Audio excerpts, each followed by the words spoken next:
The Drakari were skilled fighters, but they couldn't adapt to the constantly changing tactics. Each time they adjusted to one unusual attack, they faced something completely different in the next section. By the time Confederation reinforcements arrived 12 hours later, Han and his cadets had reclaimed nearly 80% of the facility. The surviving Drakari had barricaded themselves in the command center, more interested in survival than completing their mission. 1 week later, Han submitted his after-action report to the Confederation Military Council. The document detailed how cadets had used everyday items to defeat trained special forces. The final page contained a simple recommendation. Every Confederation vessel should include at least 5 humans in its crew complement. Their ability to weaponize ordinary objects is not just a tactical advantage, it's a survival trait the Confederation cannot afford to ignore. The Council approved his recommendation unanimously. The following month, enrollment at the Academy tripled. No one saw them coming. The Hive ships appeared without warning near the outer colonies. Massive structures of metal and organic material, they moved through space like giant insects. The Confederation's early warning systems detected them too late. The first planet fell in hours, the second in a day. By the end of the week, 3 core worlds had been overrun. The Confederation Council declared a state of emergency as reports flooded in from the front lines. Admiral Tay stood before the emergency session, his normally perfect posture now slightly bent with exhaustion. The holographic displays showed the advancing Hive forces in red, spreading across Confederation space like a disease. "Our weapons are ineffective," Tay reported grimly. "Their ships absorb energy from our standard weapons. Our explosives fail to detonate near their biofield. We've lost 30% of our fleet already." The council chamber erupted in fearful voices. Species that had known peace for generations now faced extinction. Some called for surrender. Others demanded the evacuation of core worlds. In the back of the chamber, Dr. Moon worked quietly on her datapad. She was the head scientist on the research vessel Discovery, recalled to provide analysis of the Hive technology. While admirals argued strategy, she focused on understanding the enemy. "Admiral," she said suddenly, her voice cutting through the chaos, "I need to show you something." In the Council's private chamber, Dr. Moon displayed her findings. "The Hive. Ships are partly biological," she explained. "Their outer layer contains receptors that identify and neutralize known weapon signatures." Admiral Tay frowned. "So they can counter any weapon they recognize?" "Yes," Dr. Moon nodded. "But that's also their weakness. They only defend against things they classify as weapons." She pulled a small bottle from her pocket. "This is standard cleaning solution, found on every Confederation ship. When applied to Hive bioarmor, it creates an exothermic reaction. In simple terms, it burns through their shell." Tay's eyes widened. "Are you certain?" "I tested it on samples from destroyed Hive drones," Moon confirmed. "Their technology evolved to resist our weapons, but not our everyday chemicals, which they never classified as threats." The discovery spread rapidly across Confederation forces. The humans took the lead, training alien allies in adaptive combat techniques developed at the Academy. Confederation ships began to fight back using unconventional methods. On Outpost 7, the furthest human colony, Captain Hyun and his platoon faced overwhelming Hive forces. Cut off from reinforcements, they had only basic supplies and light weapons. "Their armor is too strong for our rifles," reported Sergeant Bay after the first skirmish. 3 of their soldiers had been lost already. Hyun studied the Hive drones moving through the valley below their position. Their exoskeletons shimmered with an oily substance that deflected conventional weapons. "Bring me everything from the maintenance shed," Hyun ordered, "and the kitchen supplies from the mess hall." When the Hive attacked again at dawn, Hyun's forces were ready. As the drones approached the main gate, defenders triggered pressurized canisters of industrial lubricant, modified to spray in a wide arc. Another team used kitchen torches to ignite the spray, creating improvised flamethrowers. The Hive drones, programmed to counter standard weapons, had no defense against burning chemicals. Their outer shells bubbled and melted under the assault. Similar scenes played out across Confederation space. On the mining colony of Verix, workers used rock-cutting tools to breach hive armor. The space station Artemis was reclaimed when Colonel Min's forces used modified maintenance robots to disrupt the hive's neural network. On the research outpost Horizon 2, a team led by engineer Choi discovered that the hive communicated through bioelectrical signals similar to Earth insects. They reprogrammed environmental systems to broadcast conflicting frequencies, causing hive forces to attack each other in confusion. Dr. Moon continued her research, working tirelessly to understand the enemy. Each discovery was immediately shared across Confederation forces. The hive, unable to adapt to the constantly changing tactics, began to slow their advance. 6 weeks after the invasion began, Confederation forces reclaimed their first occupied world. It was a small victory, but it gave hope to billions of beings across the galaxy. In the council chamber, Admiral Tay updated the strategic display. For the first time, blue Confederation markers pushed back against the hive's red. "We still face a difficult road," Tay told the assembled representatives, "but thanks to human adaptability, we now have a fighting chance." Dr. Moon, watching from her seat, added quietly, "The hive thought they understood warfare. They prepared for our weapons, but they never prepared for humans who can turn anything into a weapon." The counter-offensive had begun. The hive's advance had been stopped. Now the real war could start. The massive hive mothership hung in space like a dark star. Nearly 20 kilometers across, its surface pulsed with eerie blue light. Inside this living fortress was the central node that controlled all hive forces across the galaxy. Destroy it and the invasion would end. Lieutenant Kang checked his equipment one final time as the stealth shuttle approached the mothership. His strike team consisted of 15 elite soldiers, 2 members from each of the 7 Confederation species, plus Kang himself. They were the best warriors the Confederation could offer, chosen specifically for this mission. 2 minutes to insertion point, announced the pilot. Prepare for silent docking. The team's plan was simple but dangerous. They would infiltrate the mothership, fight their way to the central chamber, plant specialized explosives on the hive node, and escape before detonation. Intelligence suggested they had a 12% chance of success. Senior Officer Song, the team's second-in-command, moved to stand beside Kang. Her calm presence steadied the younger officer. "Remember your training," she said quietly. "Whatever happens in there, think like a human." The shuttle attached to the mothership's outer hull with barely a sound. Cutting tools created an entry point, and the team slipped inside. The interior was unlike anything they had seen before, part machine, part living organism. The corridors pulsed like blood vessels. The floors felt slightly soft underfoot. They moved through the ship, following the signal from their tracker. 3 levels down, they encountered their first hive drones. The team's weapons made quick work of them. "Too easy," muttered Kang. He was right. When they reached the 5th level, a high-pitched sound filled the corridor. Instantly, every weapon in their hands went dead. Even their communication devices failed. "Energy dampening field," reported the Xin technician. "All our technology is neutralized." The team pressed on, moving deeper into the ship using only hand signals to communicate. They had trained for this possibility. When they encountered more drones, they fought with combat knives and hand-to-hand techniques. After 2 hours of slow progress, they reached a massive chamber. In the center floated what appeared to be the central node, a pulsing sphere of biological material surrounded by a web of energy. "That's our target," said Kang. "But without our explosives..." The team stared at the obstacle before them. A thick wall of organic material blocked their path to the central chamber. Without weapons or explosives, they seemed to have reached the end of their mission. "This wasn't in the mission briefing," Kang said, trying to maintain his composure.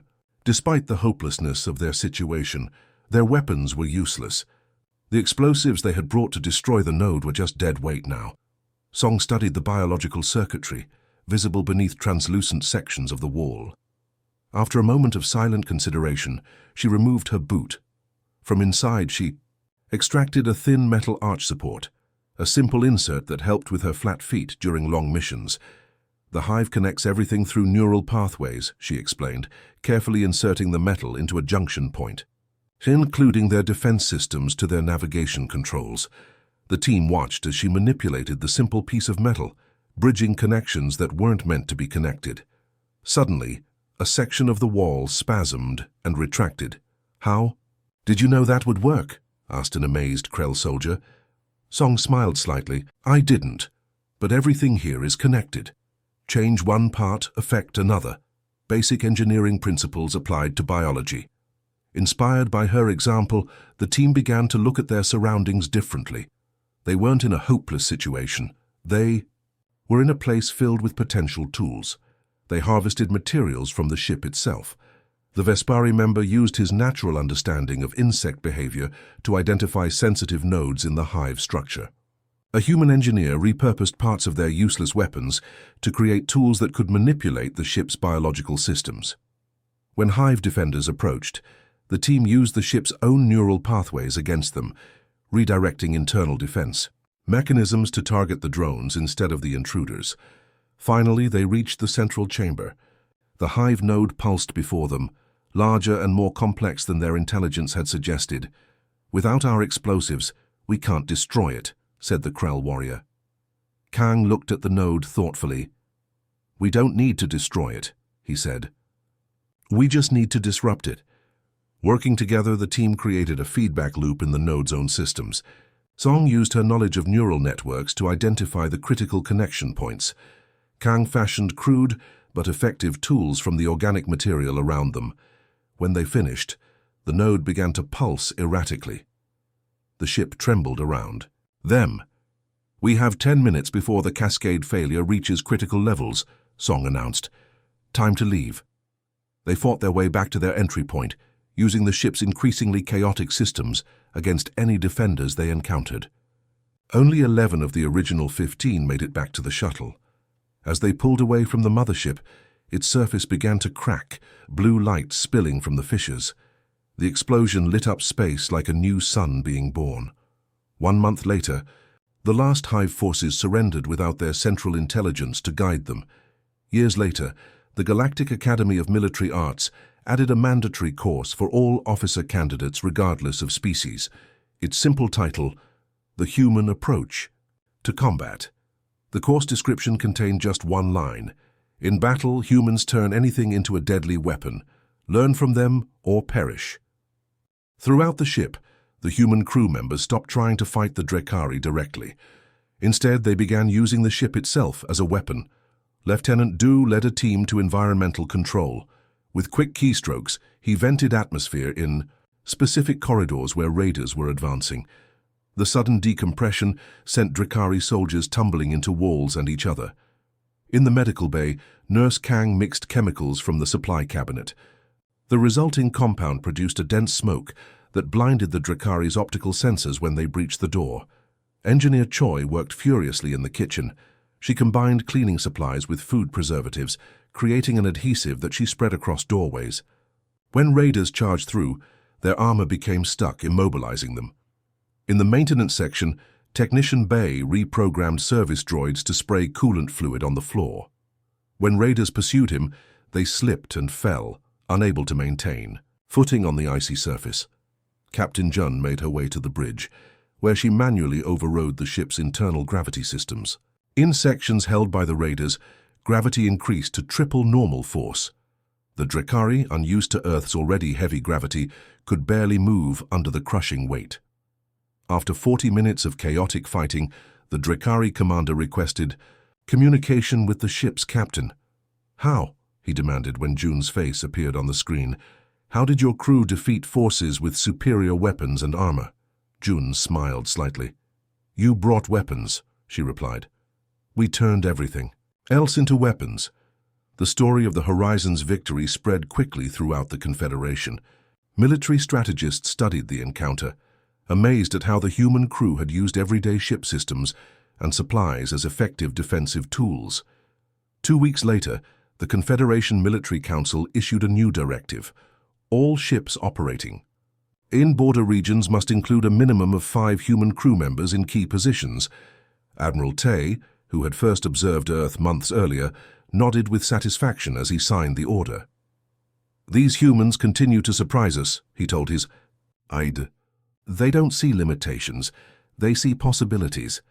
The Earth's moon had never been so busy.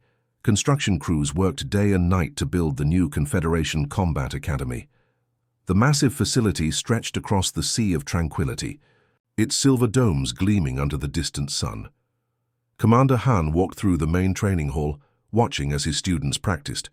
30 cadets from 7 different species trained together, learning to fight as a unified force. The humans were physically smaller than most aliens, but they moved with a confidence that caught Han's attention. Again, Han ordered as a group, failed their exercise. Your enemy won't give you a second chance. The training scenario was simple but challenging. Each team had to defend a position using only the contents of a standard medical kit. No weapons allowed. The Xin cadet named Lask approached Han, confusion evident in his large eyes.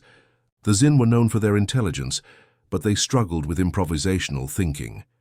Commander, I don't understand the purpose of this exercise, Lask said. A medical kit cannot stop an armed attacker. Han smiled patiently. That's what most species believe. That's why humans surprise them. He picked up a roll of medical tape from the kit. This can bind an enemy's limbs. He held up a bottle of antiseptic. This can temporarily blind if sprayed in eyes. He took out scissors. These have obvious applications. But these items were not designed as weapons, Lask protested. Humans evolved as persistence predators with limited natural weapons, Han explained. We had no claws, no poison, no great strength. We developed tools instead and learned to use anything available when survival demanded it. The Academy's curriculum was unlike anything the Confederation had ever implemented. Traditional combat training focused on mastering specific weapons and tactics. Han's program taught adaptability above all else. Each morning began with resource. Recognition. Students were placed in various environments and had to identify all potential tools and weapons. Afternoons focused on application training, using those identified items effectively in combat scenarios.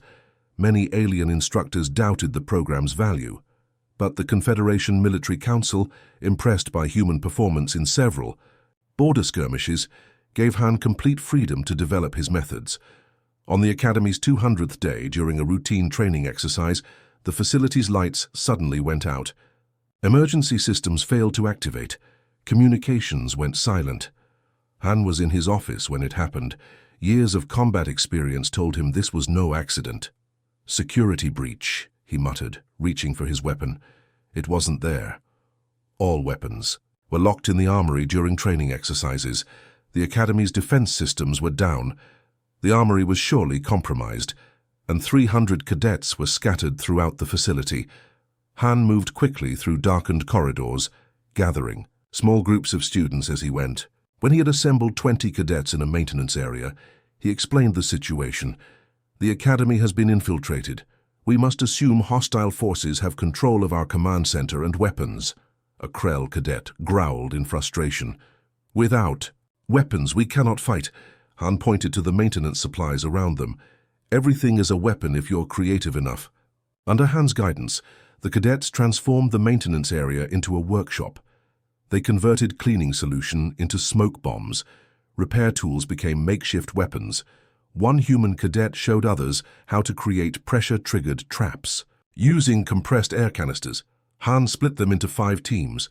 Their mission: reclaim the Academy section by section. The infiltrators, later identified as Drakari Special Forces, had expected to face minimal resistance from unarmed trainees. They had disabled the weapons and communication systems, confident in their superior position. They were unprepared for what followed. Team 1 used ventilation shafts to reach the medical bay. Using surgical supplies, they created paralytic darts that could penetrate light armor. Team 2 reached the kitchen and used cooking oil to make corridors impassable, funneling enemies into prepared ambush points. Team 3, led by Han himself, converted exercise equipment from the training room into powerful striking weapons and shields.